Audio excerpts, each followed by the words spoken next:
Hello, Alexis. Hello, Rachel. How are you today? I am doing really well. Thank you. How are you? Yeah, also really well. Excited about our topic. I know I say that every week, but we do get to pick the topics. So they're always exciting. And that's why we're always excited about them. Yes. So today we're talking on nonviolent communication, which I know is one of your particular babies, and what Also, has also known as needs-based communication. needs-based or compassionate communication. Yes. Yes. Or connected communication or collaborative communication or conscious communication. There you go. You've already demonstrated a myriad of benefits of nonviolent communication. We'll stick with nonviolent communication, or NVC, we'll call it for short. Yeah. It comes from Marshall Rosenberg. He called it that, and I think it's worth us sticking with that for now. Particularly tonight, we're looking at how to integrate this framework in your daily life. Yes. And I am especially interested in how we use NVC to cultivate a healthy ego, because that's been one of the major benefits that I've experienced and I'm seeing increasingly in my clients. So really keen to draw on your wealth of knowledge because, yeah, how long has it been, Rachel, that you've been practicing NVC? So I first came across NVC when my son was a newborn, and he's 15 now. So that's how I keep track of how long I've been studying NVC. And it was introduced to me by a friend, a meditation, a peer in my meditation group. And I was expressing some frustrations and complaints about my then husband. And she simply said, this is my memory. She simply said, well, he has some needs, you have some needs. And if you can express those and have a dialogue about those, that might help. And then she proceeded to explain the model, which I'll explain now, which is so quick to sort of outline, even though you can spend years delving into it, which is that we make an observation rather than an evaluation or a criticism. We try and just stick to, a fact on which we can maybe agree. And then we discern, identify how we feel about that. So what's been triggered for us? So you and I might observe the same thing, but I might feel scared and you might feel excited. But the stimulus is the same. So we want to go to our inner world of how do I feel? And then what does that feeling tell me about what I need or want? And it might be safety, it might be trust, it might be connection, it might be acknowledgement or something else. And this is where in NVC we want a needs literacy, hence why we often share those needs lists. We want to put language to our needs. And then once we've nailed our needs, then we can ask for what we want. Then we can make a specific request that's positively worded, that's sort of action-based in some way. So we turn this kind of more vague idea of a need which we feel into an action in the world, even if it's just, could I speak and would you listen? And that is an action, a request for something. And so this observation, feeling, need, request model is what my meditation friend outlined to me. And immediately it opened something up in my mind that I hadn't been conscious of before. Just this idea that my feelings may be coming out of a need or a value in me, and not solely produced by other people's behavior. And so she told me that there was a book about it, and I bought the book and I got online and I watched YouTube videos, and then I met other NVC people and practitioners. And then I did a deep dive into intensive training with it, and it's formed really the skeleton or the backbone of my practice, both as a psychologist and as a human being. That's a bit of my history with nonviolent communication. That was an awesome introduction. I haven't heard you put it like that. And what I'm hearing is that it was a key to identifying what I heard you say, that it's not coming from outside. Our feelings are not necessarily caused by a trigger, but it's coming from the recognition of a need inside you. And I would have to agree. I think the needs were the missing link. Certainly in counselling spaces, I've heard a lot about feelings, and I was quite au fait with identifying feelings, but the difference was the need and the action. And I think that's why NVC appeals to many logical and rational and even kind of A-type personalities. Even corporates seem to relish it because there is a proactive element to it. So we're seeking a solution, but from a really holistic place. That's been my experience. It's like it really honors my experience in order to come up with a solution, rather than just jumping in and then feeling like, actually, that's not quite what I wanted or needed. It's not quite what I felt. It's a very complete process. That's been my experience. I feel like it is a rather complete process, but it doesn't exclude other important processes or other practices or modalities. It's quite aligned with many other therapies. And you mentioned ego before, and how we can use the process of NVC to strengthen our egos. And, there's different debates amongst different schools of thought about what is the ego and what is its function and what are its limits.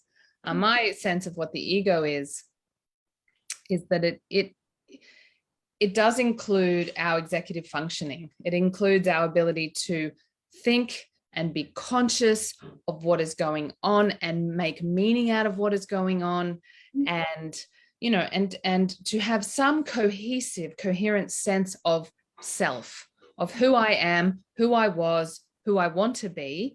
And so, and also our ego is there to protect us. Ego very much is influenced by fear. So, our defenses, which get a bad rap, but really we couldn't survive without our defenses, are in the realm of ego as well, fueled by fear. But, we all need to get through life and protect ourselves. So our ego can be immature and underdeveloped, or it can be more mature and stronger. And NVC, being able to think about my experience, what happened, what did I see, what do I feel about it, what does it mean about what I want or need, and what next, the request for action. This it's the ego doing this, and the ego is actually thinking about bringing conscious awareness to parts of ourselves which are bigger than or beyond our ego. I think our needs are universal, and so they go beyond the individual ego. And yet we need the ego in order to think about those things. Does that make sense? Definitely. I had a quick look at the definition of ego, because in colloquial terms, it means, it's come to mean this kind of self-centered, arrogant part of ourselves. But the origin from Jungian psychology is much more to do with the part from which we operate day to day, like you're describing, that executive function, that part that is making our choices through the day. In contrast to, and this is where it seems that the definition of ego is easier almost to define via negativa, so what it's not. And it's not those parts that we don't see. It's not the unconscious. It's not those deeper drivers that are inside of us, but it's the part that we see. So I almost considered it to be the bit that's in the light, what we show to others, what is seen, in contrast to the shadow, the bits that are unseen or unknown to me. Or unconscious, not in our conscious awareness. Yeah. I think that's a really good point. It's best defined by what it is not. What's the Latin term for that again? Via negativa. Via negativa. Thank you. Yeah, and there was an awesome quote on this.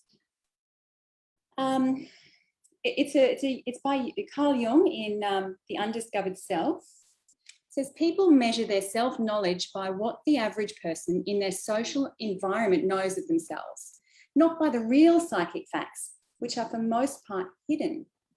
The part that we judge ourselves by in those social norms would be considered the ego. And yet, as you described, there's a really healthy function to that.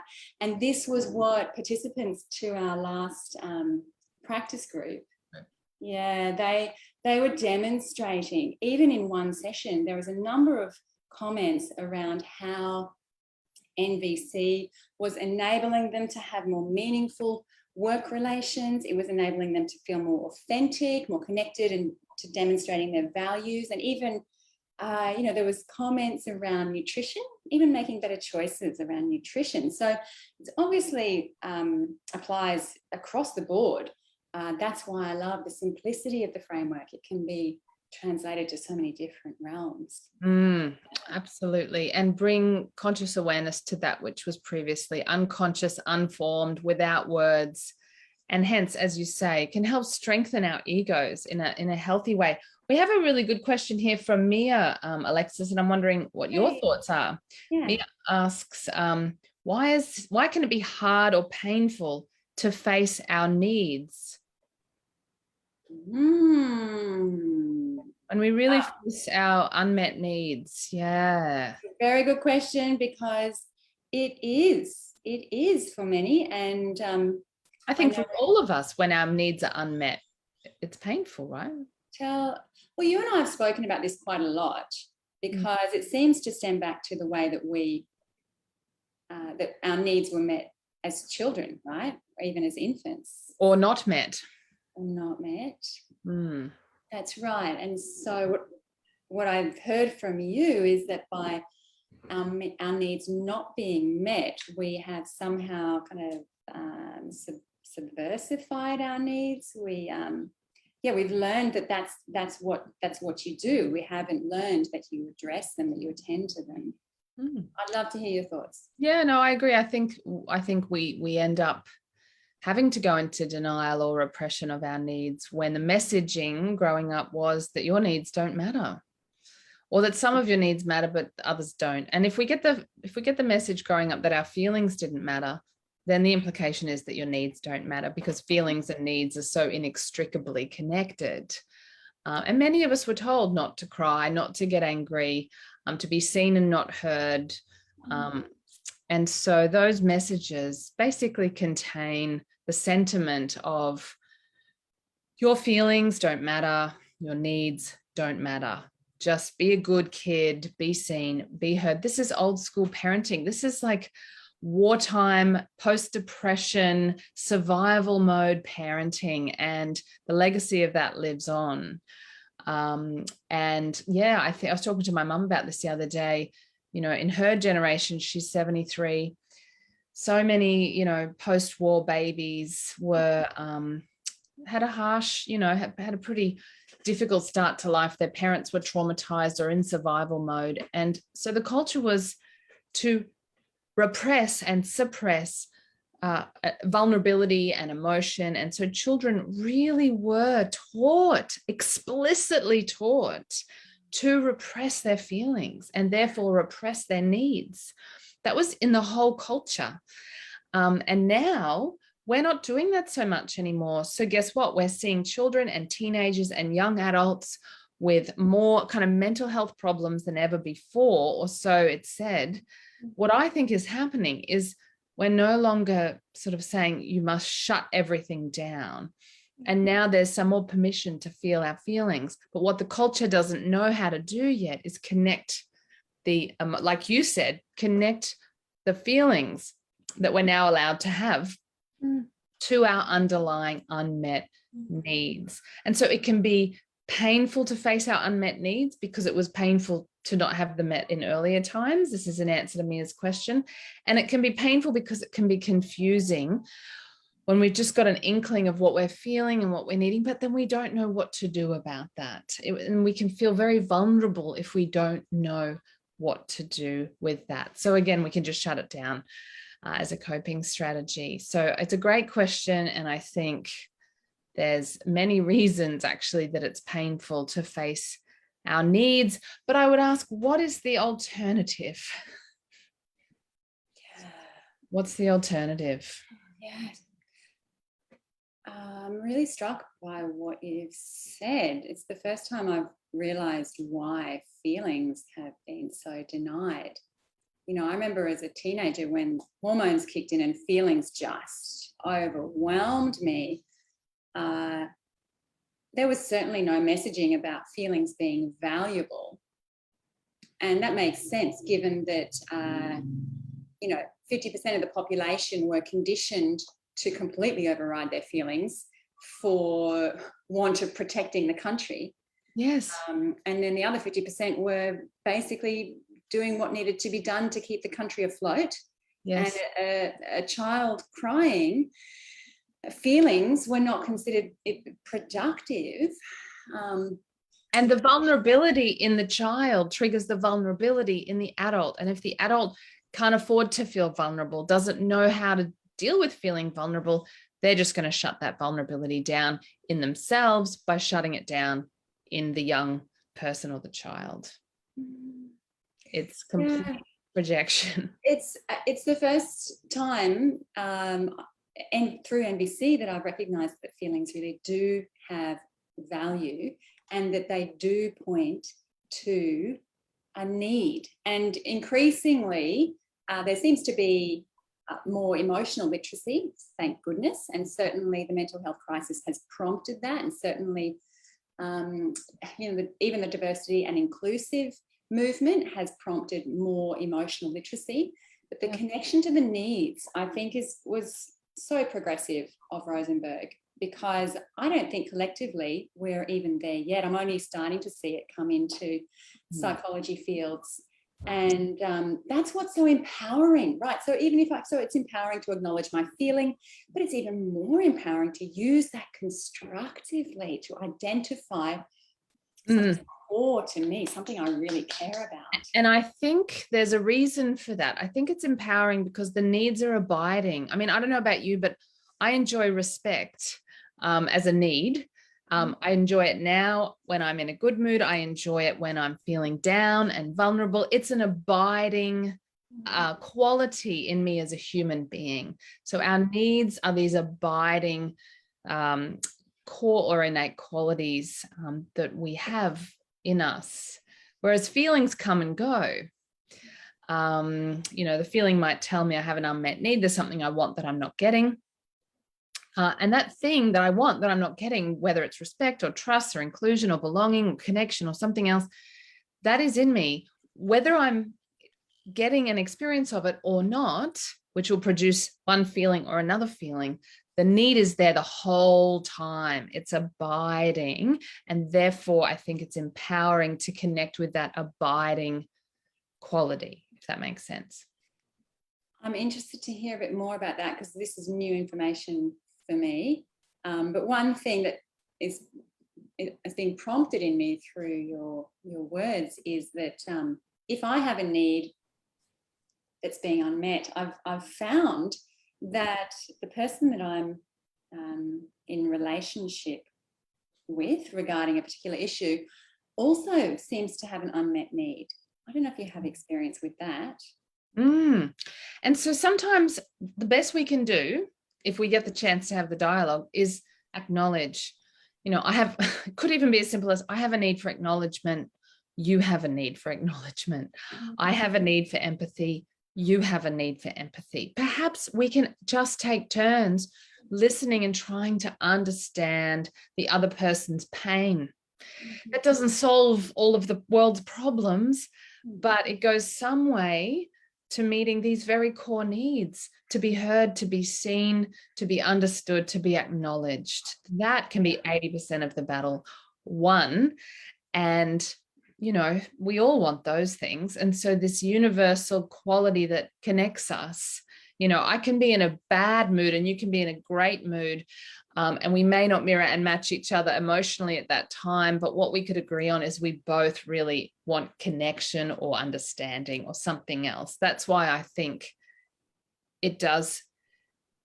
It's in some modalities, the lack of needs and the needs not being made explicit really is a kind of deficiency in those modalities, because there's a really important missing piece there, and that is those needs. I'm just saying what you said earlier. It's the same thing. No, you're saying it in a different way, which is really valuable. My sense is to move toward an example for those, especially who are not familiar with NVC, and then have a look at why some may be resistant to accepting NVC. So many of us, when we come to it, and this is the case with our practice group, thank you for listening, you guys. It's so cool to have you here. yeah, when you start to use NVC, there's a real passion for it, and you start to see changes in yourself. And there's commonly resistance in those around us.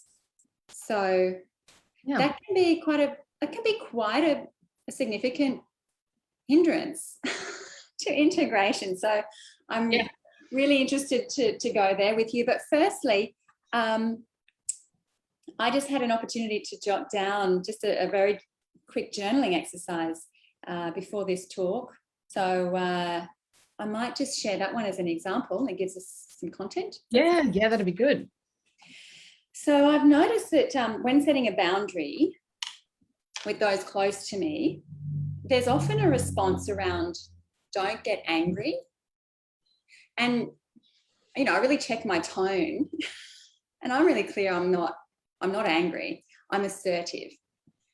So I've had two incidents like this, one with family and one in a personal relationship just this last week. Mm-hmm. So really interesting. Anyways, the feeling that then comes up in me is anger in response to being told not to get angry. And I feel hot and there's a rising, and I even feel it in my feet. I definitely get this kind of tingling heat because my need is for justice. Yeah, and fairness, equality. Mm.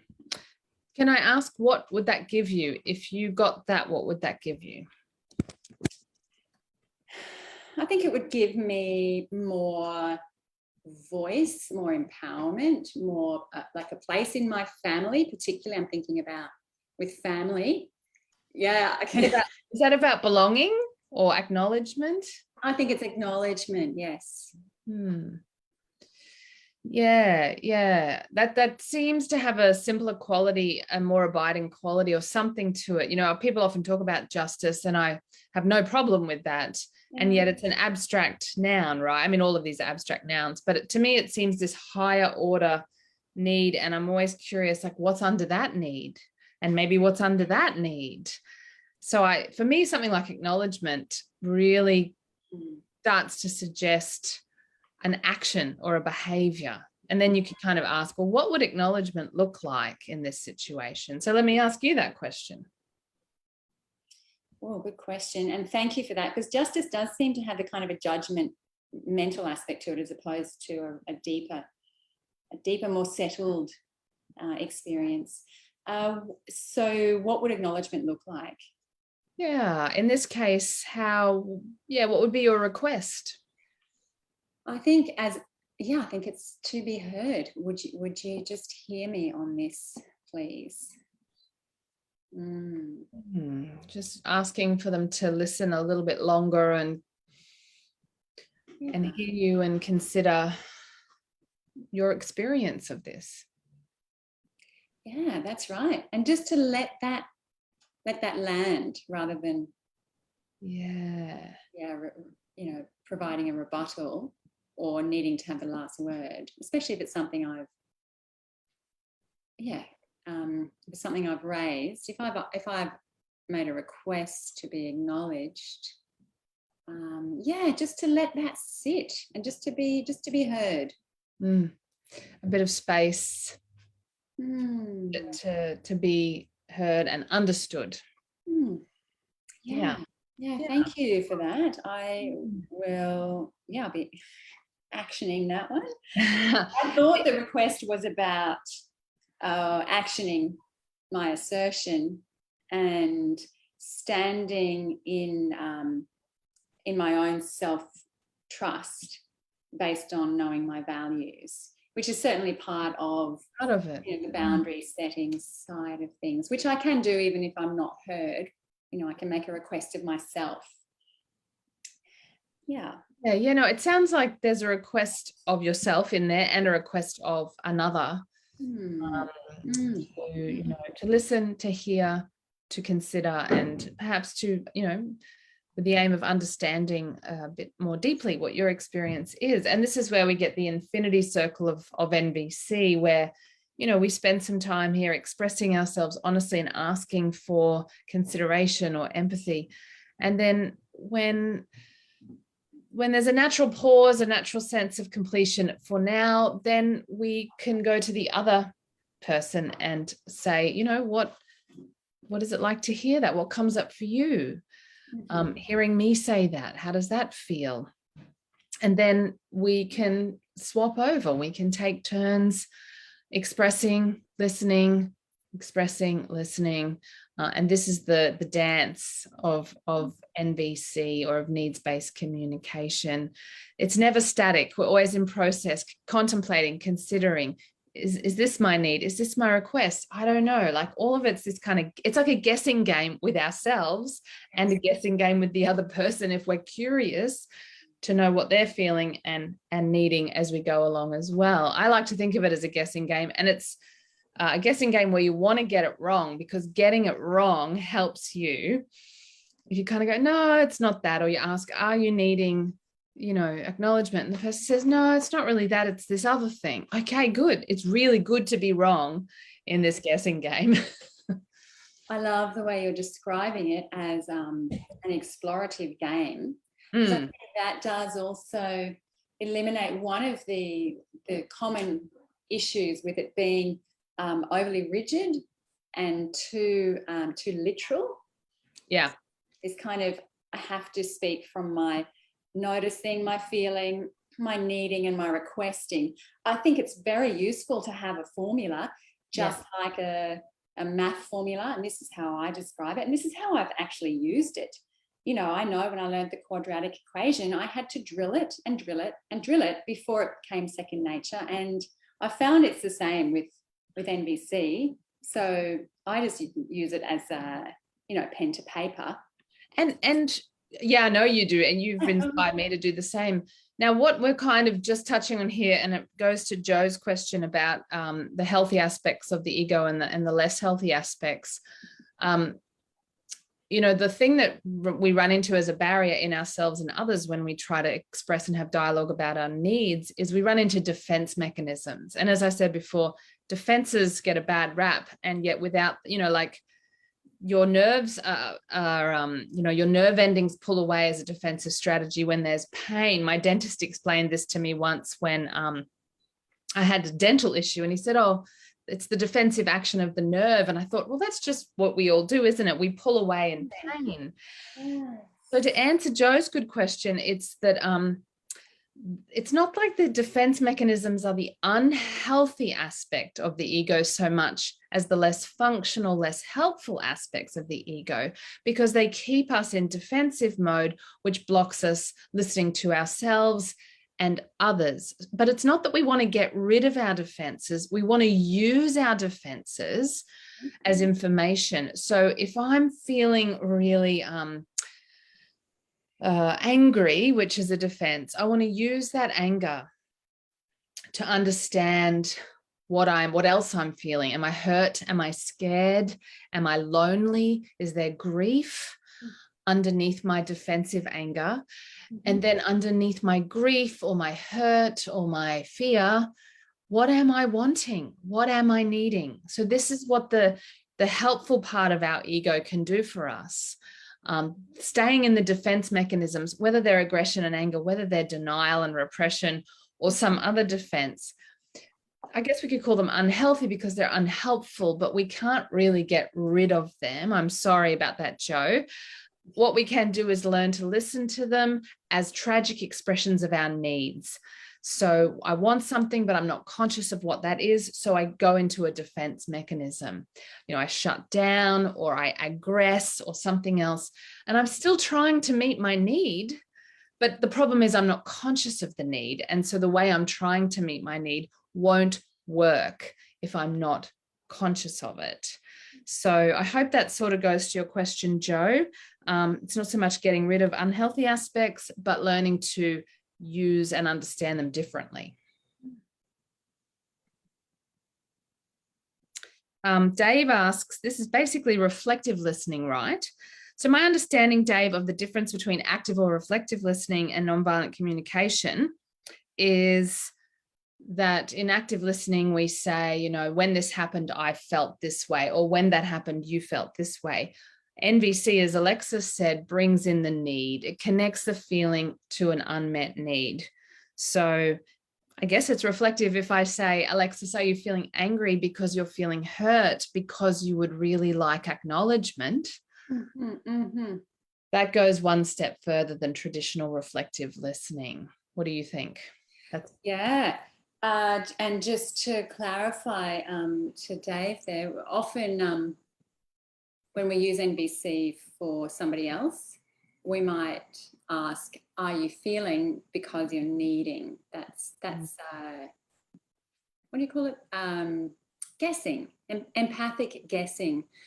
So yeah, that would be a reflective listening, but it is quite active. I find NVC very active, actually. But it's not just reflection. It is active. It's intuitive. I'm trying to intuit, what does this poor person need or want? What do I need or want? So it goes one step further than reflection, and it includes reflection. So that was a really great question, Dave. Yeah. And Dave says the question of what would you get if you got that? That's an NLP question as well. Yes, it is. Thanks, Dave. So Joe says it's a noticing tool. NVC is a noticing tool. And I think a healthy ego is one of our skills.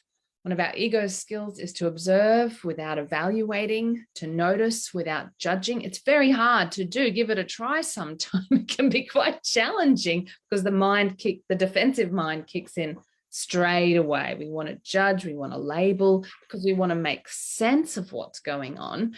But the problem is when we do that defensively, we block all this other intuitive and reflective process, which could really help us deepen our understanding and potential for connection.